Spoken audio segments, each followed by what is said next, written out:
رمضان series میں آپ کا خیر مقدم ہے. پیش ہے خصوصی رپورٹ.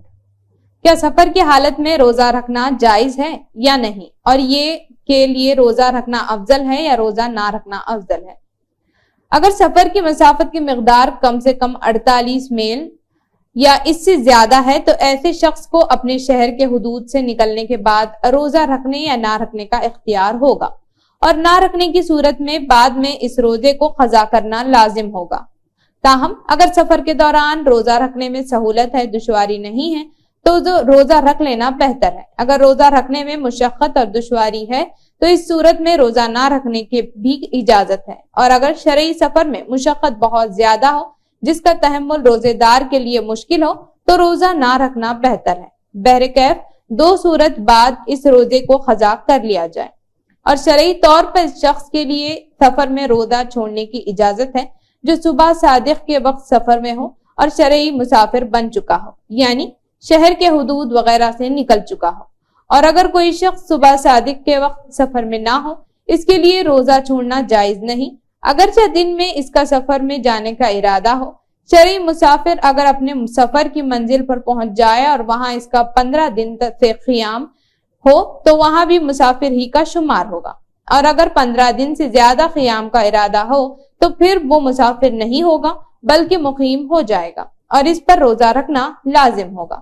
باقی مسافر جب سفر کے بعد اپنے وطن پہنچ جائے تو اس پر بھی باقی ایام کے روزے رکھنا لازم ہوں گے، اور سفر میں روزہ نہ رکھنے کی وجہ سے ان روزوں کا ثواب کم نہیں ہوگا. البتہ سفر میں جو روزے چھوڑ دیے جاتے ہیں ان کی قضا کرنا لازم ہوگا. سفر کی حالت میں روزہ رکھنا اور روزہ نہ رکھنا دونوں جائز ہیں. حضرت عائشہ رضی اللہ عنہا فرماتی ہیں کہ حمزہ بن عمرو اسلمی رضی اللہ عنہ نے نبی کریم صلی اللہ علیہ وسلم سے پوچھا کہ کیا میں سفر کی حالت میں روزہ رکھوں، یعنی اگر میں رمضان میں سفر کروں تو روزہ رکھوں یا نہ رکھوں، اس کے بارے میں کیا حکم ہے؟ اور حضرت حمزہ رضی اللہ عنہ بہت زیادہ روزہ رکھا کرتے تھے. حضرت محمد صلی اللہ علیہ وسلم نے فرمایا کہ یہ تمہاری مرضی پر منحصر ہے، چاہو تو روزہ رکھو چاہے تو نہ رکھو. علماء کا اس بات پر اتفاق ہے کہ سفر کی حالت میں روزہ رکھنا اور نہ رکھنا دونوں جائز ہیں، خاص سفر صعوبت و مشقت کے ساتھ ہو یا راحت و آرام کے ساتھ.